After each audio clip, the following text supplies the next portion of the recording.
来看有新长者指控讲，因为需要24点钟的协助，向台北市政府申请服务哦。也毋过伫审议的过程哦，有议员、有委员哦讲话来甲伊口说。台北市社会局是表示讲，这毋是歧视，是审议专家哦，望讲会当愈较了解个案实际的状况。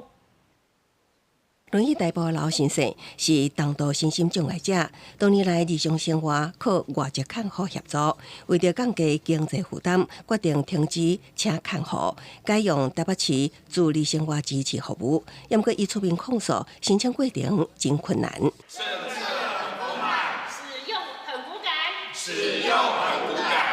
这个民间团体23开记者会，伊作为当障者，需要24点钟的人力协助，准备好各类资料申请，也毋过将期尾这项协定每个月144点钟的人力协助，换算每日无到5点钟。我被大声的问我说：“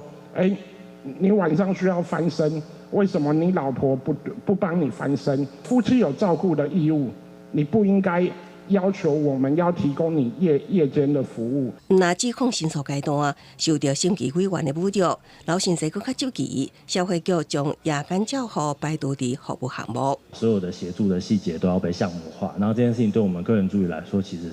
是在执行上面是有点绑手绑脚的。负责老先生的个人助理也替伊抱不平，防以安全纪律为由限制服务项目，呼吁政府重视障碍者的真正需求。会希望在资源配置上面能够更谨慎一点，所以他就基于这样的方式去询问对方，不是说有羞辱，或是说他要去质疑他的意思。面对这期社会局回应，并不是歧视侮辱，审计专家只是希望会当更加了解个案的实际状况。另外，总时数只有144点钟，是考虑当事人也有向劳动局等单位申请执场助理、哮喘服务，所以才做的协定。公司新闻采访报道。